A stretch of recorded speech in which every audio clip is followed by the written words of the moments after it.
So this new anime called No Longer Allowed in Another World was not what I expected. I wasn't ready for that first episode. Yeah, it caught me off guard too. For those listening who haven't seen it, the series is about 8 episodes in at the time of this recording, and the show is about this writer named Sensei who, how should I say it, tries to unalive himself and his girlfriend when they get hit by a truck and then they wake up in another world filled with fantasy characters. I'm using euphemisms here because the show touches on a sensitive topic. That makes sense, but it's also why the first episode surprised me. You have this main character who is so morbid. It's an interesting choice to set up the lead that way. I mean, the show overall is comedic with action and adventure mixed in. We see Sensei teaming up with an elf named Annette and a cat girl named Tama. His whole goal is to find his girlfriend Sachan and complete their pact to unalive themselves. So that's a very dark perspective, and the show seems to find ways to stay funny, like when we see Annette and Tama dragging a coffin with Sensei in it. That apparently is his preferred method of transportation. He's so weird. The way his character design looks reminded me of L from Death Note a little bit. Yeah, I can see that in his design, especially with his facial features. But something interesting about the show is how it takes a main character who doesn't fit the typical hero mold, and then we slowly discover that he's actually a good guy,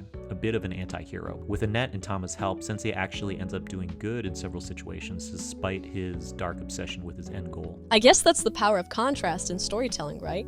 You take this unlikely character with values that aren't heroic, but he acts in heroic ways unexpectedly. You're right, and I think contrast is the key to comedy here. It's a classic storytelling principle where we laugh because the setup to a joke followed by a punchline delivers something unexpected. The setup has us thinking and expecting one thing, but then the punchline is different. It's funnier when it's a complete contrast with the setup. That's cool. Another thing I like about this show is how they set up the otherworlders.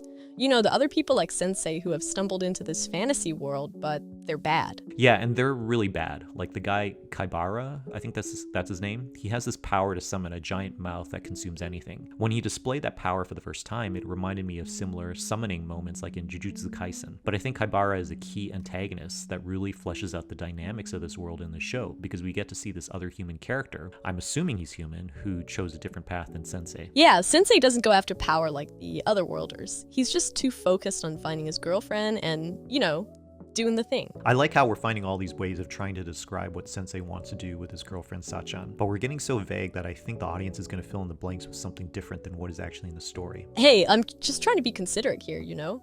Watching my words and keeping this family friendly. That's quite a challenge given the wide range of anime shows we've covered. I'm always up for a challenge. Oh, I know. Hey, what is that supposed to mean?